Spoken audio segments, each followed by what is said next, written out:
J'adore venir à la montagne. Ceci est le mont Mulanje au Malawi et ce sont les chutes de Lukabula.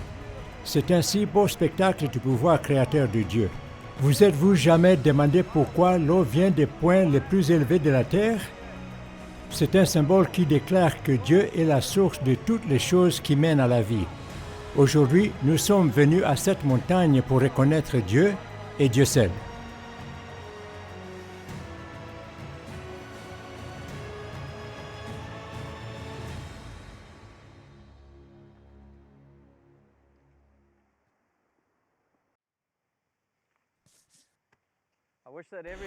Je souhaite que tous ceux qui sont venus dans cette montagne viennent adorer Dieu et Dieu seul. Mais ce n'est pas le cas. Les peuples d'Afrique ont d'immenses forteresses de sorcellerie et des cultes des ancêtres. Dans la plupart des cas, les sorciers travaillent dans un haut lieu de mauvaise réputation comme Mont Mulanje, qui est fameux comme un lieu sacré. Les gens apportent les offrandes de nourriture dans la vaisselle comme celle-ci pour apaiser leurs ancêtres jusqu'à présent.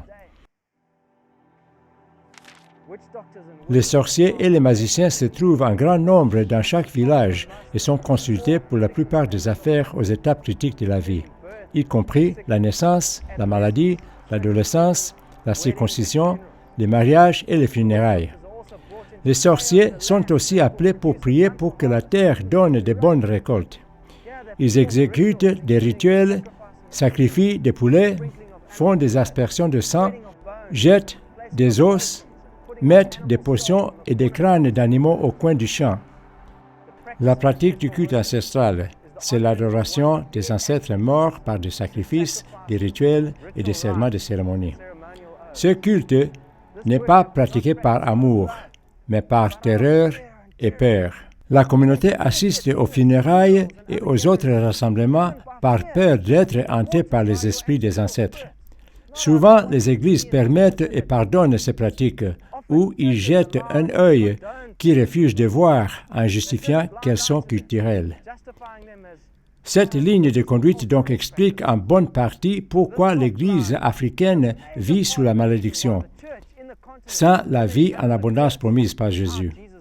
La Bible explique clairement que consulter les sorciers et les cultes des ancêtres sont des pratiques de sorcellerie et d'adoration des démons. Même les Israélites en ont été coupables plusieurs fois et Dieu les a jugés sévèrement.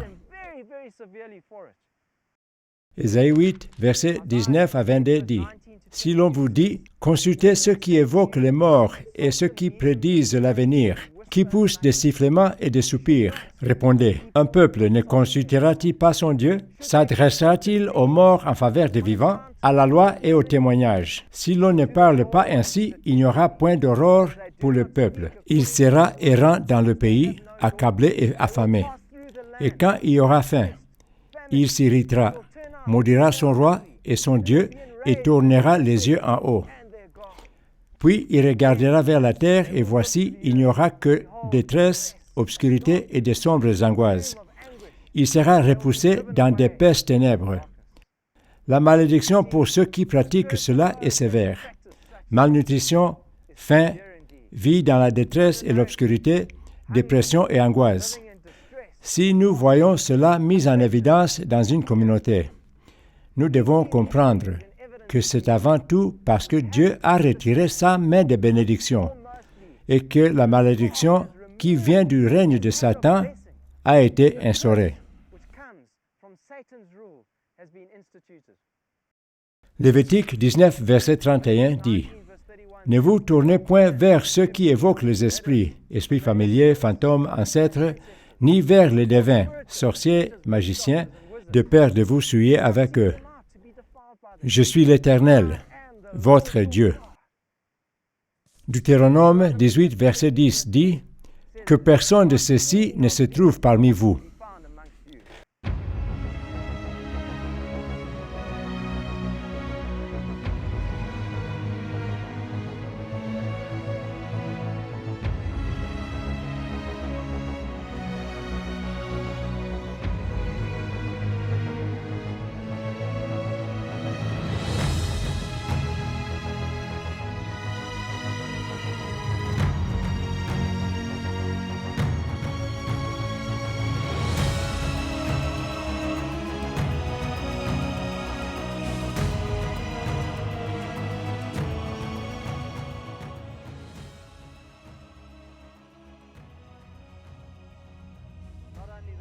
Ce ne sont pas seulement les brumes de Mont Moulange qui les rendent mystérieux.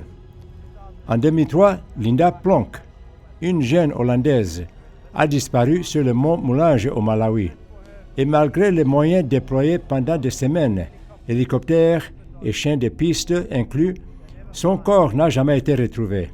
Les gens locaux disaient que s'ils auraient amené une offrande ancestrale, le corps aurait été trouvé. Vous voyez, ces choses sont tellement profondes et les lieux de montagne symbolisent ces hauts lieux. Ce ne sont pas seulement les offrandes alimentaires, mais aussi les sacrifices humains qui se déroulent souvent dans ces endroits effrayants. Je connais une montagne au Mozambique dont les gens ont tellement peur qu'ils ne la regardent même pas à cause des choses terribles qui s'y produisent. Voyez, le sacrifice humain n'est pas rare en Afrique et malheureusement, ce sont les enfants qui sont pris dans cette abomination terrible. Lorsque les vieux parlent des visions qu'ils ont de leurs ancêtres, souvent ils les voient s'approcher d'une porte pour frapper dessus. Ce qu'ils font est d'envoyer leurs enfants, les très jeunes qui sont purs et sans péché, apporter les offrandes dans ces hauts lieux. C'est ici, dans ces endroits, que beaucoup d'atrocités prennent lieu. Regardez ce que dit la parole de Dieu.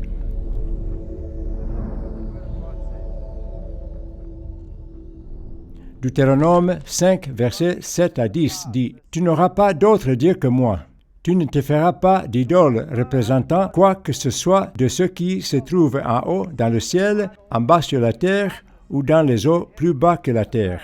Tu ne te prosterneras pas devant de telles idoles, et tu ne leur rendras pas de culte, car moi, l'Éternel ton Dieu, je suis un Dieu qui ne tolère aucun rival. Je punis les fils pour la faute de leur père, jusqu'à la 3e et même la 4e génération de ceux qui m'haïssent. Mais j'agis avec amour jusqu'à la 1000e génération, envers ceux qui m'aiment et qui obéissent à mes commandements. » Qu'est-ce que la lumière a à faire avec l'obscurité? Matthieu 6, 24, Jésus dit, « Nul ne peut servir deux maîtres, car ou il haïra l'un et aimera l'autre, ou il s'attachera à l'un et méprisera l'autre. Vous ne pouvez pas servir Dieu et Mammon. Nous devons choisir. »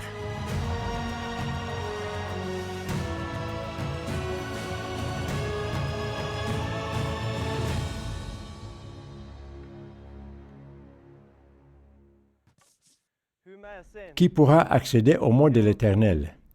Qui pourra se tenir dans sa demeure sainte? L'innocent aux mains nettes et qui a le cœur pur.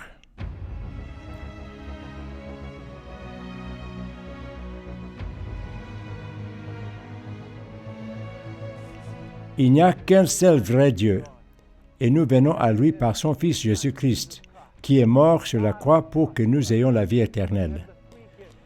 Nous n'appartenons plus au système et aux traditions du monde, mais nous avons été adoptés dans sa famille et nous avons le privilège de connaître Dieu comme notre Père. Jean 14, verset 6 dit, « Jésus dit, « Je suis le chemin, la vérité et la vie. Nul ne vient au Père que par moi. » Josué 24, verset 14 dit, « Maintenant craignez l'Éternel, et servez-le avec intégrité et fidélité. Faites disparaître le Dieu qu'ont servi vos pères de l'autre côté du fleuve et en Égypte, et servez l'Éternel. » Matthieu 22, 37 à 38 dit, Jésus lui répondit, « Tu aimeras le Seigneur ton Dieu de tout ton cœur, de toute ton âme et de toute ta pensée. » C'est là le commandement le plus grand et le plus important. Nous devons revenir à adorer Dieu et Dieu seul dans tous les domaines de notre vie, pas juste le dimanche à l'église. On ne se moque pas de Dieu. Si on regarde les statistiques des principaux évangélistes autour du monde, on voit que l'Afrique compte 3 milliards de chrétiens convertis, alors que la population de l'Afrique n'est qu'1 milliard. Cela veut dire que l'Afrique avait été sauvée 3 fois. Le salut seul n'est pas la plénitude du plan divin par Jésus-Christ pour nous. Jésus est la sémence incorruptible, et rien ne peut contaminer ou changer sa pureté et sa sainteté. Cette semence a tout le potentiel pour que nous marchions dans la vie abondante qu'il nous promet. Cependant, si Jésus reste une semence, il n'est qu'un espoir potentiel. Cette graine doit pousser dans tous les domaines de notre vie pour que le plein potentiel du royaume soit réalisé.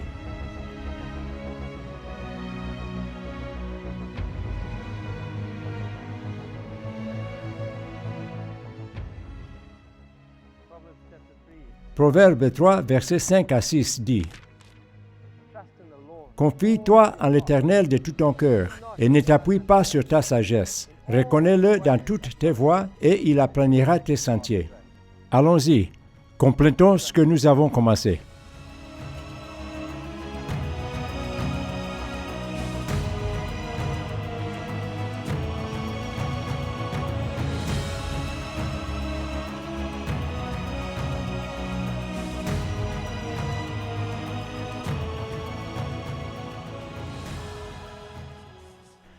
Premièrement, confie-toi en l'Éternel de tout ton cœur. Nous avons fait confiance aux sorciers et aux ancêtres et pas au Seigneur. Si nous lui faisons confiance, c'est lui que nous consulterions, pas les morts. Nous consultons celui en qui nous avons confiance. Cette confiance est essentielle pour changer. Nous devons être pleinement convaincus et avoir la foi que Dieu est pour nous et pas contre nous. Nous devons mettre notre confiance en lui, qui est un Père aimant et fidèle, dont sa parole ne nous déçoit jamais.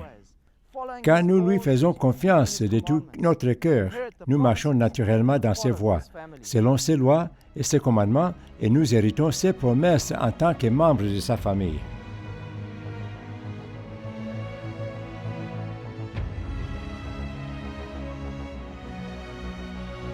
Deuxièmement, ne t'appuie pas sur nos traditions, notre culture et l'imitation de ce que nos pères nous ont montré forment ce qui est notre propre compréhension. S'appuyer sur notre propre sagesse nous a conduits sous le joug de la pauvreté, et le point de départ pour sortir de ce joug est de reconnaître que s'appuyer sur notre compréhension ne marche pas. Il faut beaucoup d'humilité pour que les traditions soient brisées et pour que nous changions nos voies. Quand nous nous humilions et reconnaissons que nos voies et celles de nos ancêtres ont échoué, alors Dieu nous relève. Même dans l'agriculture, nous devons reconnaître que la compréhension de Dieu et sa sagesse sont plus grandes que celles de nos pères. L'orgueil nous fait déclarer « Mon père et mon grand-père travaillaient la terre de cette façon, et je ne vais pas changer. » Si vous êtes croyant, qui est donc votre père? Les pratiques traditionnelles forment une forteresse difficile à briser, mais c'est cela la beauté de faire selon les voies de Dieu. Faire les choses selon ce que mon Père terrestre m'a montré ne mène qu'à la pauvreté. Nous devons nous préparer à changer. Nos ancêtres ne nous ont pas montré comment créer de la richesse. Le Seigneur, oui, et il nous a montré comment nous y prendre. L'engagement et consécration de Jésus à ne faire que ce que le Père lui demandait et à ne dire que ce que le Père lui disait. Cela nous donne une incroyable perspective sur son humilité et son désintéressement. Jean 8, verset 28 dit « Je ne fais rien de moi-même, mais je parle selon ce que le Père m'a enseigné. » Jean 5, verset 19 dit « Vraiment, je vous l'assure, le Fils ne peut rien faire de sa propre initiative. Il agit seulement d'après ce qu'il voit faire au Père. Tout ce que fait le Père, le Fils le fait également. » Jésus a accompli tout ce qu'il pouvait, mais pas dans l'indépendance. Il l'a fait dans la dépendance à son Père. Son Père lui montrait que faire. Il le faisait et y trouvait du succès. Notre orgueil et notre égoïsme veulent prouver que nous pouvons faire mieux. Et nous finissons par lutter contre les lois de Dieu, et puis nous nous demandons pourquoi nous échouons spirituellement et physiquement. Quelle vie glorieuse nous mènerions si nous accomplissions ce qu'il désire pour nous à tout moment. Comme Jésus, nous ne devrions faire que ce que nous voyons notre Père céleste faire, et ne dire que ce que nous l'avons entendu dire. Dieu sait mieux que nous. Il est le créateur de toutes choses. Il travaillait la terre le plus longtemps. Il connaît les récoltes, le sol et les saisons pour les avoir établies. Il est le maître agriculteur. En maître agriculteur, nous devrions suivre ses compréhensions avec soin et mettre en pratique tout ce qu'il nous a montré.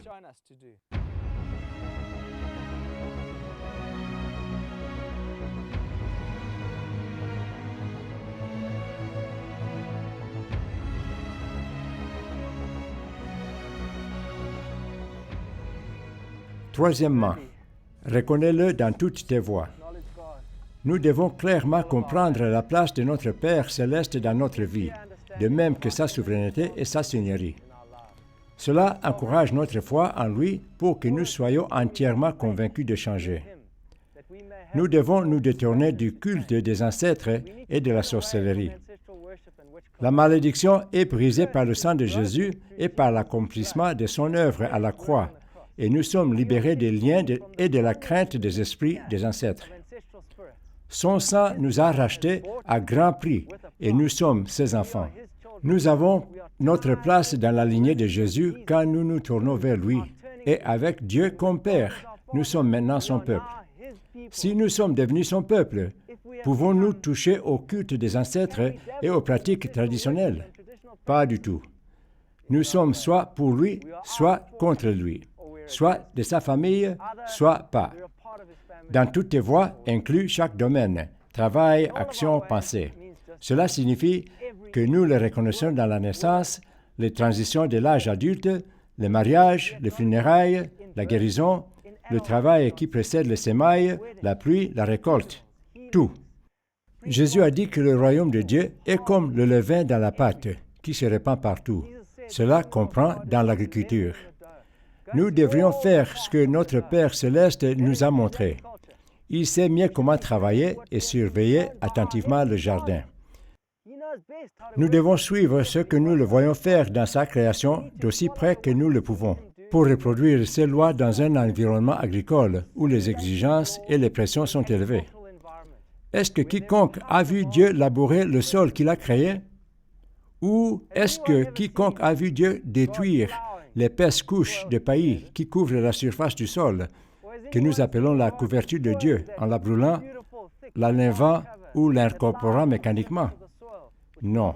La réponse est certainement non. Dieu ne laboure ni ne détruit sa belle couverture de surface.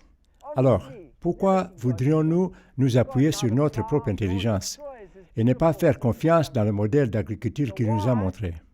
Présumons-nous que nous ferons mieux que Dieu en agriculture, ou est-ce notre orgueil qui nous pousse à faire selon nos voies? Nous faisons encore confiance aux méthodes de notre Père plus qu'à celles de Dieu. Nous nous appuyons encore sur notre propre compréhension. Mon témoignage personnel est que j'ai obtenu un baccalauréat spécialisé en agriculture. J'ai étudié pendant 4 ans et j'ai été enseigné par les pères de l'agriculture de l'Afrique du Sud.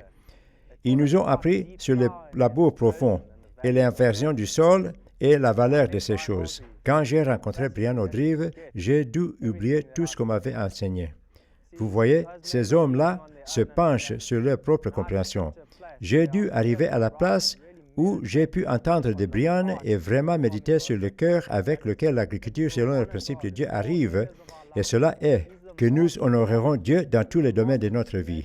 Il est le maître agriculteur.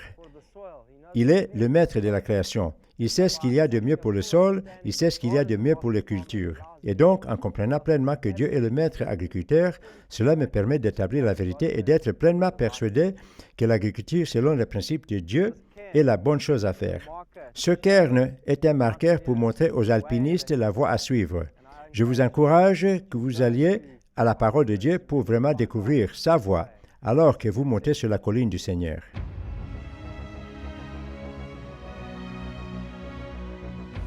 Quatrièmement, il aplanira tes sentiers. Quand nous accomplissons ce verset dans l'obéissance à sa parole, nous marchons selon sa promesse qui nous conduit sur le droit chemin. Dans le continent africain, nous avons désespérément besoin que le Seigneur rende droit nos chemins tordus et sans espoir qui conduisent les gens nulle part depuis trop longtemps. En redressant nos voies, Dieu nous mènera dans la plénitude de la vie en abondance qu'il nous promet. La précaution dans le chemin de notre vie est de continuellement reconnaître Dieu dans toutes nos voies. En Deutéronome 8, verset 18, Dieu nous met en garde. Souviens-toi au contraire que c'est l'Éternel ton Dieu qui te donne la force de parvenir à la prospérité et qu'il le fait aujourd'hui pour tenir envers toi les engagements qu'il a pris par serment en concluant alliance avec tes ancêtres. Mais si vous en venez à oublier l'Éternel votre Dieu et à rendre un culte à d'autres dieux, à les servir et à vous prosterner devant eux, je vous avertis aujourd'hui que vous périrez totalement. Le verbe « se souvenir » est synonyme de reconnaître, penser à, prendre garde à ou garder à l'esprit. Le jugement, si on l'oublie de le reconnaître dans toutes nos voies, est sévère, mais les bénéfices des bénédictions pour ceux qui marchent dans cette pensée les surpassent de loin, à l'autre bout de l'échelle. Deutéronome 7, versets 13 à 15 dit « Il vous aimera, vous bénira, vous rendra nombreux, et il bénira vos enfants. Il vous bénira par tout ce que produiront vos terres, votre blé, votre vin nouveau, votre huile fraîche, et en accroissant les portées de votre gros et de votre petit bétail sur la terre qu'il a promis par serment à vos ancêtres de vous donner. Vous jouirez de plus de bénédictions que tous les autres peuples, et il n'y aura chez vous ni homme ni femme stérile, ni bête stérile dans vos troupeaux. L'Éternel vous préservera de toute maladie. Il ne vous infligera aucune de ces terribles épidémies qui ont frappé l'Égypte.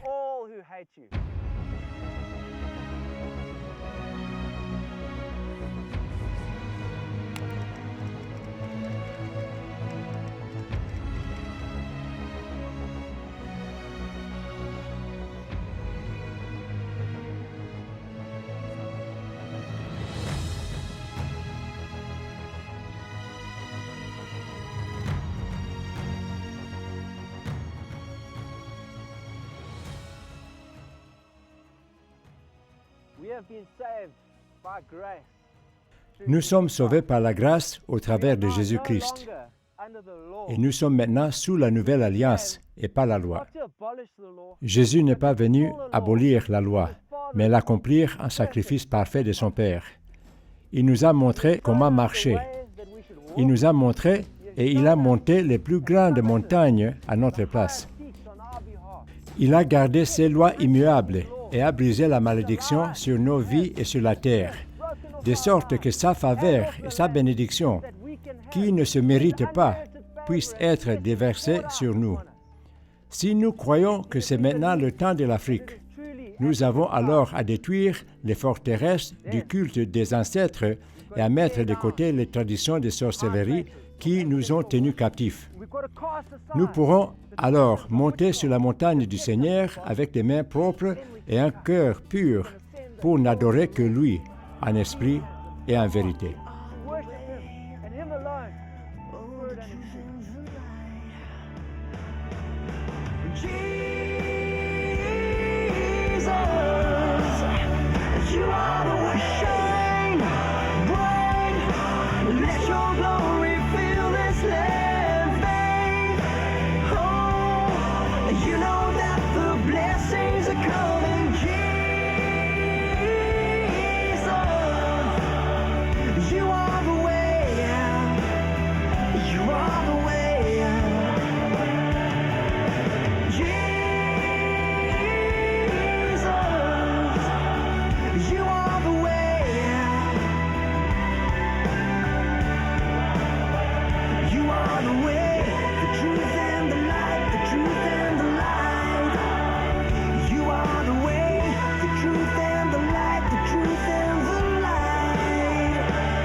Truth